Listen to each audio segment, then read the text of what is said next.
믿음은 바라는 것들의 실상이요 보이지 않는 것들의 증거니. 히브리서 11장 1절 말씀. 아멘. 우리 같이 한번 암송해 볼까요? 시작. 믿음은 바라는 것들의 실상이요 보이지 않는 것들의 증거니. 히브리서 11장 1절 말씀. 아멘. 자, 스데반의 대제사장을 향한 복음 전도와 설교가 계속되고 있습니다. 스데반의 설교는 예수 그리스도를 증언하고 그분의 죽으심과 부활하심과 승천하심과 또 그분이 승천하실 때 약속하신 성령이 약속대로 우리 가운데 찾아오셨음을 증언하는 예수 그리스도 중심적 설교의 핵심이에요. 오늘 보면 17절 보시면은 하나님이 아브라함에게 약속하신 때가 가까우매.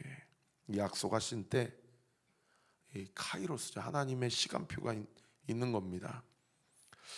아브라함의 약속하신 때가 400년 동안 노예살이 종살이 했었던 이스라엘 백성에게 그 때가 가까웠다. 그래서 이스라엘 백성이 애굽에서 그 다음 구절에 번성이라는 단어에 한번 동그라미 쳐보십시오. 이 번성이라는 단어의 헬라어 원어는 자라게 하다, 증가시키다 이런 뜻이에요. 그런데 이 번성이라는 단어만큼이나 이 70명, 75명이나 되는 야곱의 가족들이 남자만 60만 명이 되는 이 기가 막힌 엄청난 이 번식력을 보여준 민족이 이스라엘 민족 아닙니까? 성경은 그것을 하나님의 섭리요, 하나님의 복이다 라고 그렇게 이야기하는데, 그 하나님의 시간표 카이로스의 그 때의 과정 가운데 하나님의 복만 주어진 것이 아니고, 고단 9절 18절에 보십시오. 요셉을 알지 못하는 새 임금이 애굽 왕위에 오름에 19절 그가 우리 족속에게, 거기 동그라미 치세요, 교활한 방법. 그러니까 이 교활한 방법은 앞서 17절에 등장했던 번성과 완전히 대척점에 있는 단어죠. 이 교활한 방법의 헬라어 원어의 뜻은 함정에 빠뜨리다, 속여서 이용해 먹다 이런 뜻이에요. 참 놀랍죠? 하나님의 때 가운데 축복도 있지만 속여서 이용을 당하기도 하고 함정에 빠지기도 한다라는 거예요. 그런데 그때는 그 고난과 그 광야의 시간이 정말 죽을 만큼 너무나도 수치스럽고 고통스럽고 할 수만 있다면 외면하고 싶고 피하고 싶은데, 그 고난의 시간과 그 축복의 시간이 하나님이 내 인생 가운데 허락하신 그 카이로스, 그 시간표 가운데 겸하여 있다는 겁니다. 그래서 이 두 가지를 하나님이 우리에게 허락하실 때 우리는 번성과 축복과 고난과 광야를 겸하여 경험한다라는 거예요. 여러분, 이거를 우리가 믿고 이 인생을 살아가면 고난이 찾아올 때 우리의 태도와 자세가 어떻게 되겠어요? 아, 하나님이 말씀에 나한테 말씀하신 그 교활한 방법, 그 함정, 그 이용해서 속여서 이용해 먹는 일들이 바로 이런 일들이구나라고 생각을 하고, 이 고난과 광야 앞에서 그냥 우울에 빠지는 것이 아니고 의연해지지 않겠습니까? 그것을 안다면, 그것을 믿는다면. 왜요? 믿음은 바라는 것들의 실상이라고 그랬잖아요. 보이지 않는 것들의 증거다고 그랬잖아요. 그리고 잘 돼요. 막 사업이 잘 되고, 우리 성도님들 신방하다 보면 지난주도 목사님, 제가 온리교회 등록하고 사업이 잘 됩니다. 제가 기쁘더라고요. 좀 헌금 좀 많이 하세요. 그래서 우리 온리티즈 아이들, 온리키즈 아이들 좀 간식도 팍팍 지원하고, 교회에 좀 성물이 필요할 때 좀 돈 걱정 안 하고 좀 살 수 있도록 하나님 지금의 더 10배 축복을 주세요. 그런데 그렇게 축복이 오면 어떻게 돼요? 이거 이 돈 내 거 아니고 하나님이 주의 나라와 영광을 위해서 살라고 하시는구나. 이렇게 해석이 가능하네요. 해석이. 고난 앞에 해석력이 발휘가 되고, 축복 앞에도 이게 내 거가 아니구나 그러고 해석이 가능하고. 여러분, 고난 앞에 버틸 수 있는 힘, 축복 앞에 그것을 내 것으로 여기지 아니하고 하나님의 것으로 여길 수 있는 힘, 여러분 이것이 말씀을 그리스도 중심적으로 해석하게 될 때에 내 인생의 주인이 내가 아니요 예수님이다. 그러므로 이 고난은 나만의 고난이 아니요 예수님의 고난이며, 이 축복은 나만의 축복이 아니라 예수님의 축복이다. 여러분 이런 놀라운 영적 근육이 우리의 삶 가운데 온전히 나타나게 될 줄 믿으시기를 예수님의 이름으로 축원합니다. 그래서 이 첫 번째 단락 17절부터 19절까지 말씀을 통해서 우리는 한번 옆에 질문하기 묵상하기 한번 적어보세요. 두 가지 영적 원리를 깨달을 수 있는데, 첫 번째, 하나님의 때가 있다. 두 번째, 그 하나님의 때는 축복과 고난을 겸하여 경험한다. 이 두 가지 영적 교훈을 깨달을 수가 있어요. 그러면 하나님의 때가 있다라는 영적 교훈을 통해 우리는 무엇을 결단해야 됩니까? 그 때를 기다리고 인내해야 됩니다. 그리고 번성, 축복과 고난을 겸하여 경험한다라는 영적 원리를 통해서 우리는 무엇을 결단해야 됩니까? 나에게 주신 구원, 내 개인의 구원. 이것은 교리적으로 표현하면 성화와 영화의 과정이라고 볼 수 있겠죠. 쉽게 얘기하면 예수님 닮아가는 과정이에요. 그 나에게 주신 구원과 그리고 나에게 주신 사명이 있어요. 복음 전도와 하나님 나라 확장. 그 개인의 구원과 복음 전도, 하나님 나라 확정을 완성하기 위한 하나님이 나를 다루시는 쓴 약이다. 하나님의 섭리요 인도하십니다. 라는 것을 인정할 수 있게 되는 것이죠. 두 번째 단락 주의하겠습니다. 20절 보십시오. 그때에 모세가 나타났는데, 여러분 이런 우리 온리교회 성도들은 이런 말씀 묵상하면 거기다가 본능적으로 우리 최 목사님께 말씀 훈련을 받았기 때문에 이 모세 동그라미 치고 옆에다가 뭐라고 써야 되냐면, 저 같은 경우는 J.X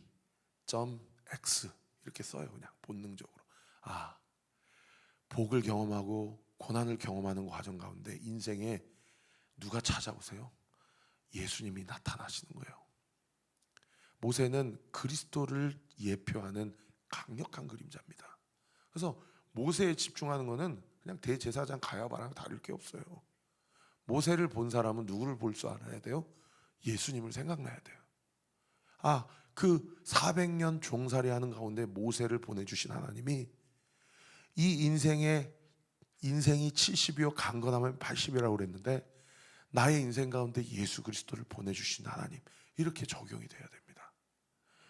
그 모세가 나타났는데, 그 모세가 하나님 보시기에 고단 구절을 보세요. 아름다운지라. 여러분 뭐 성경이 아름답다고 그러면 모세가 잘생겼다라고 그런 걸 아름답다고 했겠어요? 예수님은 이사야 선지자가 볼품도 없고 풍채도 없다고 그랬는데, 아니나 다를까 이 아름다운지라 헬라어를 찾아보니까 직역하면 은혜를 받을 만한 자라, 또는 하나님이 기뻐 받을 만한 인생이라, 이렇게 번역하고 있습니다. 여러분 예수 그리스도를 하나님이 기뻐 받으실 만한 속죄제물과 화목제물로 받으셨잖아요. 그리고 로마서 12장 1절부터 2절에 뭐라고 이야기했습니까? 너희 몸을 하나님이 기뻐하시는 거룩한 산제물로 드리라. 이는 너희가 드릴 영적 예배다. 그죠? 여러분 예수 그리스도를 우리에게 보내주신 주님은 우리의 삶도 그리스도의 삶으로 바뀌를 원하세요. 그래서 이 신성 모독이 아니고 나는 예수다, 나는 예수의 삶을 살아가는 자다, 이런 분명한 영적 정체성을 가지고 오늘 하루도 내 말이 사람을 살리고 가정을 살리고 배우자를 깨우고 자녀들을 살리는 말, 내 표정이 스테반의 얼굴처럼 천사의 얼굴처럼 환한 사람. 에? 고난이 올수록 죽을 상 그냥 인상 찌푸리면서 살아가지 마세요. 오히려 고난이 올수록 아까 우리가 해석한 대로 의연하고 담대하게, 이 고난 끝에 예수님이 있다, 이 축복 끝에 하나님이 있다 라는 믿음을 가지고 여러분 하나님 앞에, 하나님 내 마음을 평안하게 하시고 의연하게 하시고 내 얼굴빛을 스테반처럼 환하게 하게 하셔서 나를 통해서 이 고난의 한복판에서도 내 삶이 복음을 증거하고 나의 주인 되신 예수 그리스도를 나타내는 그런 삶이 되게 하여 주옵소서. 할렐루야. 우리 온리교회가 그런 성도들이 되기를 예수님의 이름으로 축원합니다. 그래서 고다음 구절에요, 어떻게 해요? 그의 아버지의 집에서 석 달 동안 길리더니, 예수님을 막 죽이려고 그랬잖아요. 헤롯이. 모세도 똑같아요. 바로가 죽이려고 그래요.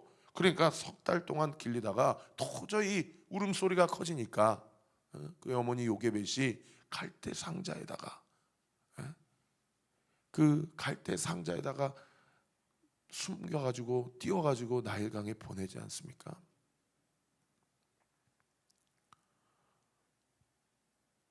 거냐, 그 갈대 상자 히브리어가 뭐였지? 몰라? 갑자기 생각이 안 나네. 방주인데. 자, 그 다음에 석 달 동안 길리더니, 고단 9절 21절에 보십시오. 그것을 뭐라고 표현하냐면 버려진 후에라고 표현합니다. 여기 버려졌다라는 것의 헬라어가 포기했다, 드러내 놓았다라는 뜻이에요. 예수님이 버려지셨어요. 어디에서요? 십자가에서. 누구에게요? 하나님에게 철저히 버림당하셨습니다. 모세도 부모에게 버림당했어요. 그런데 여러분, 십자가가 있어야 무엇이 됩니까? 구원이 있죠. 할렐루야. 여러분, 버려져야 고다음 구절에 그 구원이 나타나요. 바로의 딸이 그를 데려다가 자기 아들로 기름해. 22절, 모세가 애굽 사람의 모든 지혜를 배워 그의 말과 하는 일들이 능하게 되었다. 여러분, 두 번째 단락을 통해서 우리가 마찬가지로 두 가지 영적 유익을, 교훈을 얻을 수가 있어요. 첫 번째는 뭐냐? 그 옆에 한번 써보세요. 주님 안에서 버려진 사건이 있어야 된다는 거예요. 버려진 사건. 모세가 경험했던 것처럼, 우리 주님께서 경험하신 것처럼 내 안에 내가 죽고 그리스도로 부활한 사건이 있어야 돼요. 그걸 영적 회심이라고 하기도 하고, 거듭남이라고 표현하기도 하고, 중생이라고 표현하기도 하지 않습니까? 자기 자신에게 물어봐야 돼요. 나는 주님을 영접한 사건이 있는가? 인격적으로 주님을 만난 사건이 있는가? 그리고 그 한 번의 회심은 날마다의 회심으로 반복돼야 돼요. 고린도전서 15장 31절에 사도 바울이 나는 날마다 죽노라 라고 이야기했던 것처럼. 왜요? 예수님 이름으로 세례받고 예수님 이름으로 영접하고 주님을 주인된 삶을 산다고 그래가지고 우리의 죄된 본성이 그냥 하루아침에 싹 벗어지는 게 아니라는 거예요. 얼마나 예수님을 주인으로 삼고 살겠다라고 입술로 고백하지만, 그러나 날마다의 삶 가운데 우리의 죄성이 불쑥불쑥 올라오냐는 거예요.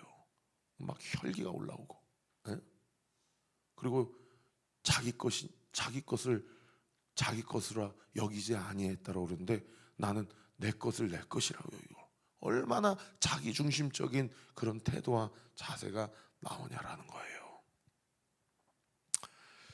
생각났다. 테바. 맞죠? 기억나죠? 건이도.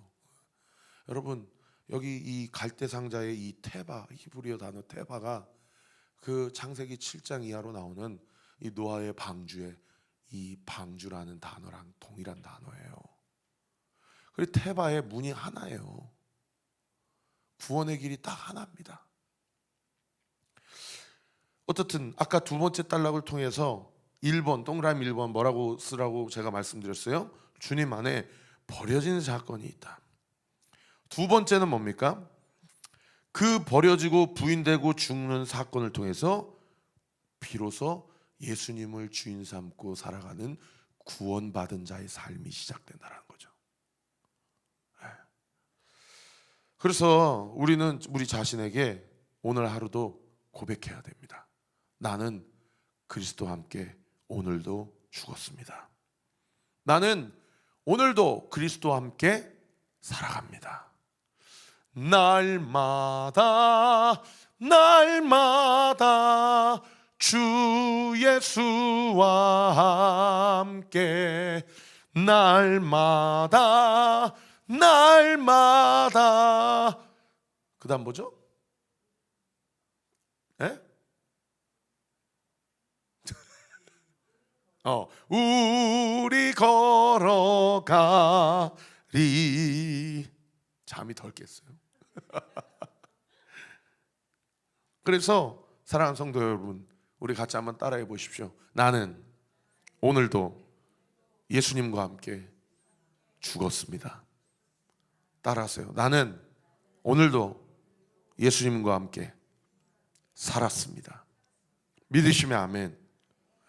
마지막 세 번째 단락 주의하겠습니다. 23절 보십시오. 나이가 40이 되매 그의 형제 이스라엘 자손을 돌볼 생각이 나더니, 이 돌볼 생각, 다른 번역 성경에 이스라엘 자손 형제들에게 관심을 둘 생각이 났다. 이 구원받은 자의 삶은 어떻게 드러나고 나타나고 성취되냐면, 자기중심적 삶을 포기했기 때문에 이웃이 생각나고, 사회적 약자, 고아와 과부가 생각나고, 교회 성도들 안에 아픈 자들이 생각나요. 어제도 한 성도님 어머니 병원에 가서 또 기도해드리고, 또 한 성도님 가족 중에 누워 계신 분이 계셔서 이번 주에 신방도 잡고, 또 제가 20대 때 컨티넨탈 싱어즈라는 찬양 사역 단체에서 사역을 했었는데, 거기서 선배님이 여기 동부 광성 씨앗교회 개척을 저보다 훨씬 먼저 하셨어요. 다산 신도시 처음에 최초로 들어온 교회인데, 지난 여기 우리 교회가 개척 여기로 오고 한 2년 동안 한번 찾아뵈야지 하는데 용기가 안 나가지고 못 찾아뵈다가 어제 찾아뵙고 인사드리고, 저보다 숭실대학교 제 선배님이시기도 하고, 고향도 제 전주 선배님이시기도 하고, 컨티넨탈도 선배님이시기도 하고, 그런데 참 거기도 교회 이야기를 들어보니까 진짜 한 달 버티시면서 사역하시더라고요. 개척교회 목사들은 알아요. 한 달 버티면서 사역한다는 게 어떤 느낌인지. 그래서 줄도 부둥켜 안고 울고. 근데 그래도 힘을 얻을 수 있는 건 뭐냐? 우리 성도들이 그렇게 한 달을 버티면서 살아가니까. 그러니까 다른 사람을 위해 생각나는 그러한 마음도 구원받은 자는 증표로 그 마음이 나타나지만, 그 사람 때문에 나도 사는 거예요. 여러분, 그게 공동체예요.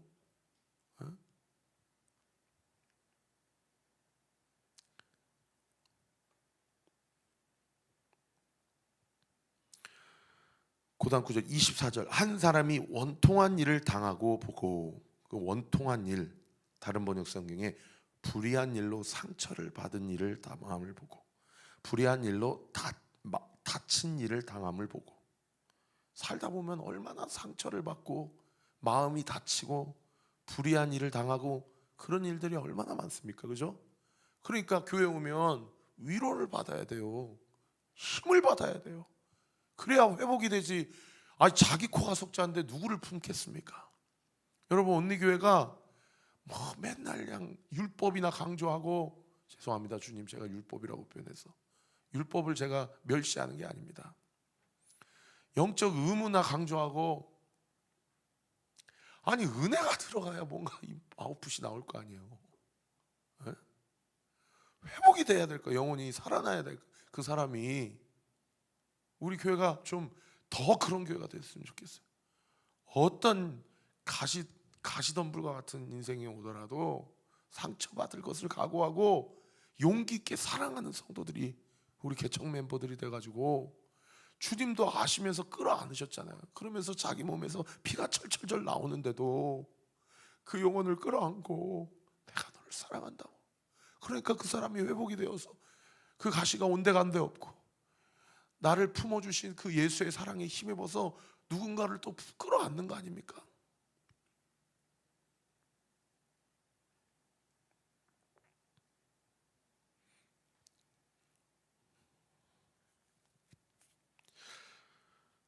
그 원통한 일을 당함을 보고 고단 9절에 보호하여, 보호 동그라미, 보복하다라는 뜻이에요. 도와주다라는 뜻입니다. 여러분, 억울한 일을 당해도 그리스도인들이 참고 인내할 수 있는 비결이 뭐예요? 내가 피 안 묻혀도 된다, 주님이 보복하신다 라는 믿음이 있기 때문이에요. 여러분, 입술 지키고 마음 지키고 그 하나님의 때의 시간을 인내하면 하나님이 다 때가 되면 드러내 주세요. 신원해 주십니다. 할렐루야. 다윗은 평생 그것을 기도하고 살지 않았습니까? 이 억울한 마음을 보시고 주님, 나를 신원하여 주옵소서. 그러니까 절대로 자기 손에 피 묻히려고 하지 마시고 억울한 일을 당하더라도 하나님께 맡기세요. 그리고 제발 과거에 얽매여서 살지 마세요. 여러분, 그리스도인은 앞을 보고 한 일, 즉 뒤에 있는 지나간 일은 잊어버리고 앞에 있는 푯대를 향하여 나아가는 자가 그리스도인의 정체성입니다. 고단 9절, 압제받는 자를 위하여 원수를 갚아 애굽 사람을 쳐 죽이니라. 그는 그의 형제들이 하나님께서 자기 손을 통하여 구원해 주시는 것을 깨달으리라고 생각하였으나 그들이 깨닫지 못하였더라. 주님이 십자가에서 저들이 무지합니다, 저들을 사하여 주십시오, 저들이 하는 일을 알지 못합니다, 그 가상칠언의 한마디가 생각나는 구절 아닙니까? 깨닫지를 못하는 거예요. 뭐가 똥인지 된장인지 영적으로 완전히 무지해가지고 해석도 안 되고, 그러니까 해석이 안 되니까 어떻게 돼요? 원망이 나오고 분노가 나오고 혈기가 나오고. 그럴 때 어떻게 해야 돼요? 우리가 하나님 앞에 돌아가서 예수 그리스도께로 돌아가서 하나님, 나를 깨닫게 하여 주옵소서, 해석되게 해주세요. 그러면 마음의 딱지, 응어려진 것이 뚝 하고 끊어져요. 왜요? 해석이 되니까. 그리고 소망이 생기죠. 아, 하나님이 신원해 주시겠구나, 아, 하나님이 이 문제를 풀어주시겠구나 라는 믿음을 가지니 그 시간을 버티고 인내할 수 있는 겁니다. 저는 우리 교회에 그런 좀 간증자들이 많이 나왔으면 좋겠어요. 그래서 우리 교회에 좀 간증자들을 좀 세울까, 그런 생각이 들어요. 그런 이야기들이 막 우리 안에서 막 회복되고 서로 이야기가 되고 해야 소망이 좀 살아나고 영적 분위기와 기류가 좀 바뀌지 않겠는가. 26절에 이튿날 이스라엘 사람끼리 싸울 때에 모세가 와서 화해시키려고 하여 이르되, 어쨌든 예수님이 하시는 일은 뭐예요? 화해시키는 일이에요. 회복시키는 일이에요. 화목제물로 자신을 내어드렸어요. 그래서 뭐라고 얘기해요? 너희는 형제인데 어찌 서로 해치느냐. 여러분, 이 말씀을 주님이 우리 가정을 향해서 하고 계시지는 않는지, 내 인생을 향해서 하나님이 말씀하고 계시지는 않는지 한번 자기 자신을 한번 돌아봐야 돼요. 너 왜 피와 식별이 안 되고 엉뚱한 사람을 미워하고 엉뚱한 사람을 해치려고 그러냐. 그러니까 세상에 그 동물을 해치는 사람이 모세를 밀어뜨렸다. 이 밀어뜨렸다 동그라미 쳐보세요. 이 밀어뜨렸다 헬라어 원어가 뭐냐면 거절하고 거부했다라는 거예요. 예수 그리스도가 내 마음의 중심에 좌정하시기를 원하는데 우리는 끊임없이 주님을 거절하고 거부해요. 밀어뜨려요. 아, 주님 불편해요. 왜 자꾸 저에게 이러한 순종을 요구하세요? 강요하세요? 은혜 받는 사람은 틀려요. 다 맡기니까. 하나님, 내 삶을. 그래서 박영선 목사님이 고난 앞에서 그리스도인은 어떻게 반응해야 된다고 그랬어요? 이 수동태로 질질 끌려가는 게 가장 지혜로운 사람이라고 그러더라고요. 그 말이 그렇게 위로가 되더라고요. 고난 당하는 사람은 그냥 그 고난 앞에 질질 끌려가세요. 그러니까 그 동무 해치는 사람이 모세를 밀어뜨리면서 뭐라고 얘기해요? 누가 너를, 거기 동그라미 치세요. 관리 동그라미, 재판장 동그라미. 누가 너를 관리와 재판장으로 우리 위에 세웠냐? 그 관리라는 헬라어 단어가 아르콘이란 단어인데 세상이 해석이 아쉬워요. 번역이. 원래 아르콘이란 단어는 관리라는 뜻이 아니라 왕이란 뜻입니다. 왕, 지배자, 주인이란 뜻이에요. 우리는 예수님을 자꾸 밀어뜨려요. 누가 주님이 내 왕이십니까? 언제 주님이 내 주인이 되시려고 하십니까? 이런다고요. 그럴 때 네가 어제는 애굽 사람을 죽임과 같이 또 나를 죽이려고 하느냐? 예수님이 네가 죽어야 된다, 네가 죽어야 된다 그러는데 왜 제가 죽어야 됩니까? 왜 내가 나를 부인해야 됩니까? 모세가 이 말 때문에 도주하여 미디안 땅에서 나그네가 되어 거기서 아들 둘을 낳으니라. 세 번째 단락을 통해서 두 가지 영적 교훈을 정리하고 설교를 마치겠습니다. 첫 번째, 하나님은 나의 상처와 원통한 일을 다 아신다. 그러니 억울할 일 없습니다. 아실 뿐만 아니라 때가 되면 주님이 보복하시고 신원해 주십니다. 두 번째, 우리는 예수 그리스도를 주인으로 모시기 싫어해요. 거절하고 거부하죠. 그러나 예수님을 아르콘으로, 내 인생의 주인으로, 지배자로 인정하고 모셔드릴 때 우리의 삶이 하나님께서 책임지시는 삶, 하나님께서 가장 좋은 길, 선한 길로 인도하시는 삶, 그 삶을 온전히 살아가게 되는 줄 믿으시기를 예수님의 이름으로 축원합니다. 우리 함께 기도하겠습니다. 아버지 하나님, 오늘도 우리 성도들과 함께 한 구절 주의 말씀을 예수님 중심으로 함께 나누었습니다. 우리 사랑하는 성도들, 한 단어 한 단어, 한 문장 한 문장 주의하고 또 해석하고 또 묵상하고 곱씹을 때에 우리 안에 머리만 커지는 일이 없게 해주세요. 이 말씀을 통해서 우리의 마음이 커지게 하시고 우리의 마음이 뜨거워지게 하시고, 어떻게 하면 오늘도 주님을 더 닮아갈 수 있을까? 어떻게 하면 오늘도 내가 주님을 더욱 사랑할 수 있을까? 우리 성도들이 아버지 하나님, 그 주님이 주시는 은혜에 힘입어 우리 교회가 많은 상처 입은 자들을 회복시키고 고난과 광야 가운데 지금 지나가고 있는 성도들에게 힘을 북돋아주고, 아버지 우리 교회 성도들이 거기에서 공급된 은혜와 그 복에 힘입어 나에게 주신 가정과 나에게 주신 직장과 학교와 교회를 온전히 주님 앞으로, 또 주님과 함께 하나님 나라가 임하는 주님의 나라로 확장시키는 놀라운 은혜의 역사가 있게 하여 주시옵소서. 오늘도 그 믿음 가지고 주님 앞에 간구하고 기도하는 우리 사랑하는 성도들의 모든 기도와 간구 예수 그리스도의 이름으로 명하노니 응답될 주여다, 응답되게 될 주여다, 응답될 주여다. 예수님의 이름으로 기도합니다. 아멘. 이제는 우리 구주 예수 그리스도의 은혜와 하나님의 사랑과 성령 하나님의 위로교통 충만하심이 오늘 주신 말씀을 붙잡고 오늘도 주 안에서 주님과 함께 동행하며 승리하기로 결단하는 우리 사랑하는 온리교회 모든 성도들 머리 위에 지금으로부터 영원토록 함께 하시기를 간절히 축원하옵나이다. 아멘.